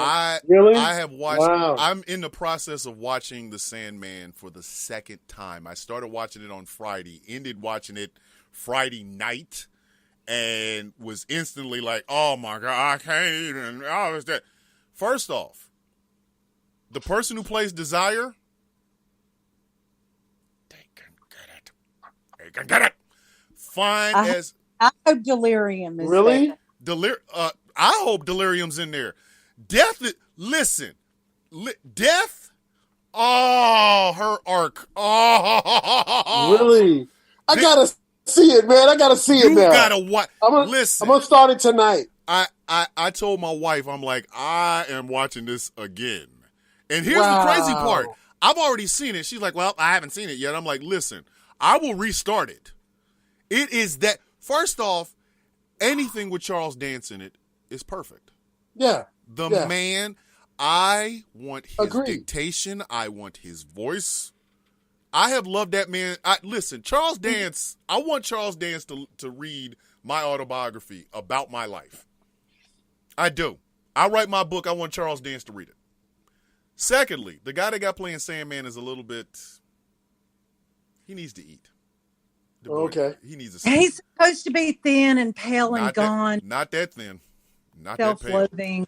I was afraid when he was getting ready to take it, when Def took her shoes off, and he was going to take his shoes off, I was like, please don't take your shoes off. Please. Please. You out here looking like mayonnaise with the wig from the guy from Cure. Don't do that. Don't do that.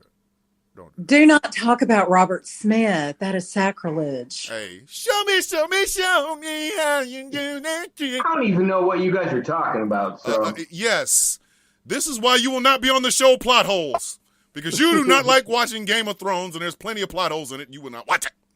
But anyway, I'm gonna watch it. Still with the Game of Thrones? Yeah. Did you watch Game of Thrones, Uncle Dan? Yeah, I did. He has never seen a single episode. Oh, I know. We've talked about this. It's bizarre. Do you understand now? You look like the odd man out. Every guest we have had on this show since everybody's the beginning, got a reference. Thank you. We have references. We can say winter is coming. You're going, but it's the middle of July. House of the Dragon's coming, and you haven't even watched House of the Dragon's about to be out here right now. Oh my god! It's going to shut down everything for me. Yes. I'm just letting you know. I'm unavailable. Listen, I watched the last season of Game of Thrones, and it made perfect sense to me. People were like, "Oh my God, it's the worst season ever." No, it wasn't. It No. made perfect sense.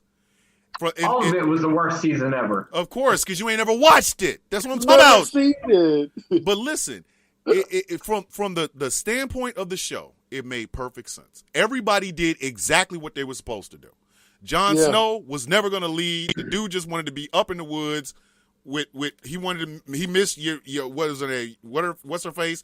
You know nothing, Jon Snow. He missed her. He wanted to go back up into the woods. The end. With her, yes. yeah. Arya killed a character that wasn't even in the books, and everybody got mad. How did Arya kill the Night King? He wasn't in the books.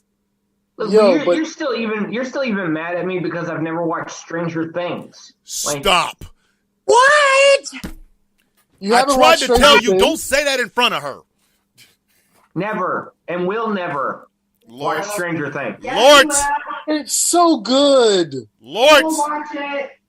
It's like my childhood on TV. I know. The Okay. same, yeah. I don't It's know where y'all nostalgia incarnate. it's nostalgia, but I don't know where y'all grew up. I And don't know. Millie Bobby Brown is just mesmerizing. Yes, and she's going to be one hell of an On the actor. show, and I just watched that little boy in a movie called The Turning. Mhm. Yeah. It was a horror movie, and he was brilliant in it. Listen, Never gonna watch it. Millie Bobby Brown is going to be this generation's Dakota Fanning. Yeah, I agree. Dakota Fanning was all eyeballs and I was going to say Demi Moore. oh no. The only reason why I know who Millie Bobby Brown is because she was on Hot Ones. A show about hot wings. I like Hot Ones. You are in I my love city. that. You I are love in my that show. city, dog. Don't get kicked. Don't. Look, seriously, I will knock on your door and sweet chin music and knock you the F out. Don't do that. Bring it. Don't do Bring that. it. Bring it. Have you ever seen her in Enola Holmes? Where she plays Sherlock Holmes' little Nola sister? Holmes. Oh, that's right. Sherlock That and was great. Myrock, whatever his name's, little sister. You never seen that? It's on Netflix. It's really good. Enola Holmes. I watch Netflix. Enola Holmes. Nola Holmes. Listen, that's why I said right now she's this generation's Dakota Fanning, but I do believe that Millie Bobby Brown has the ability to end up being somebody like, I won't even say Scarlett Johansson, but Jessica Chastain. I really honestly think she's going to have a career like That's Jessica. quite a career. As soon as she hits like 21, 22 years old, Yeah. the parts she takes. Because Dakota Fanning was all eyeballs. Everybody's like, oh my God, she's such a little precocious child. All I saw was these big old saucer-like eyeballs. And then as she grew older, she did the Twilight movies, which, why? But she was in a show called The Alienist. And I loved her. Yeah. I loved all, like, seriously, all 3 seasons of that show. I absolutely loved it. And Dakota Fanning's a hell of an actress. That was dark, just like her at that time. Yes. Perfect. Yeah. Yes, but that's Millie Bobby Brown. She's gonna end up having a Jessica Chastain type career. Like I could see the part I could see her playing and winning an Oscar in is something like, I don't know, she'll play some period piece where she's like this woman that leads a bunch of people someplace. They'll give her an Oscar. I'm telling you, that's how I feel about Millie Bobby Brown. She has the ability to do that. The rest of the cast of Stranger Things is just fantastic. I love David Harbour. Oh, who's the kid with the clavicle issue? Dusty Buns. Oh. He is so talented. What is his name? Dusty Buns. He is so talented. This kid sings. He's very brilliant. He's got a career ahead of him too. All right, ladies and gentlemen, it is time for us to wrap this thing up. And we will start, as we always do, with our very special guest. Uncle Dam, final thoughts. Well, we have established in the course of this evening that the American white male is at the root of all the issues that and ails of this country.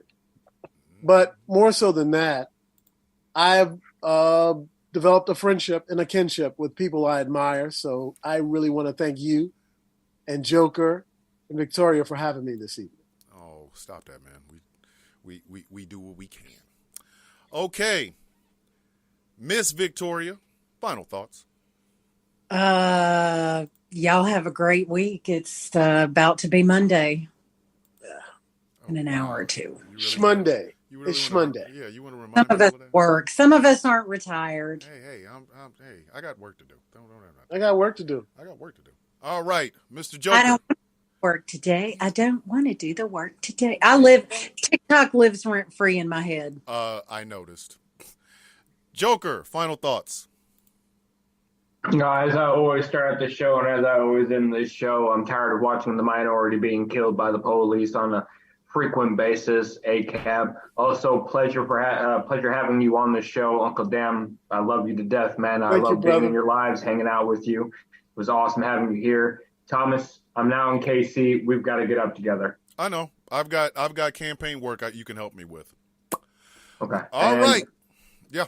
All right. So, final thoughts. My final thoughts. I did a podcast this past week where I basically talked about the dissolution of my family after the death of my mom. And it was a very deep show. It was very cathartic. It's something that needed to be done. Family is what you make of it. Family always will be what you make of it. You find a group of eclectic, weird people that get you and you get them, that is your family. You find a group of people who believe in the same things that you believe in, even though they might be different in certain ways. You guys click, that is your family. I will never look back on the time that I spent with my siblings as bad. It's hurtful. It's hurtful to look at. But I did have that time. But in the meantime, I have been able to gather people around me who understand me, who love me, who get me, even when I don't get myself, who lift me up, and I get the chance to actually lift them up. Family is more than just blood. Family are the people who will tell you the truth even if you don't want to hear it. They are the people who celebrate your victories, not in jealousy, but in love.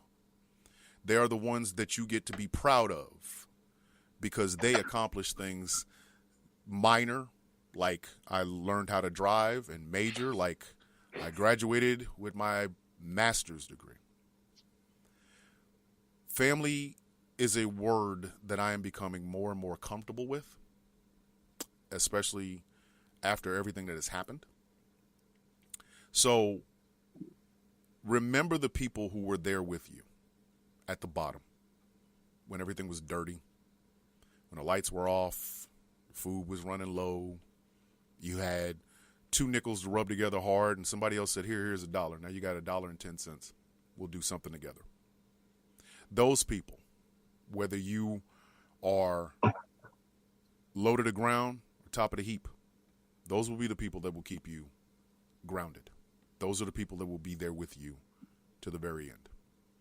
And I don't say this a lot because of everything that has happened to me, but every member of the guild, every follower on TikTok, every follower on Instagram, every follower on YouTube, you are my family. Good, bad, or indifferent. You had my back. In my lowest moments, even when you guys didn't know it, you had my back. And I will always have yours.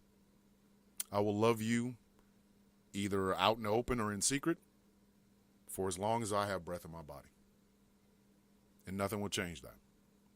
Just because I lost 2 doesn't mean I didn't gain more. Their loss, not mine.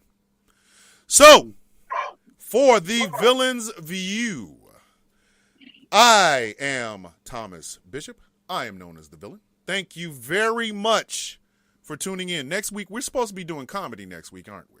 Yeah, Tiger Bomb and our guild member, General Gambit, will be joining us on the show next Sunday. Yes, so we are going to actually do 2 whole hours of comedy. The best way we know possible.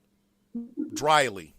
So, for the Villain's View, my name is Thomas Bishop. I am known as the Villain. Thank you very much for attending. See you guys next week. Peace. Preach. And we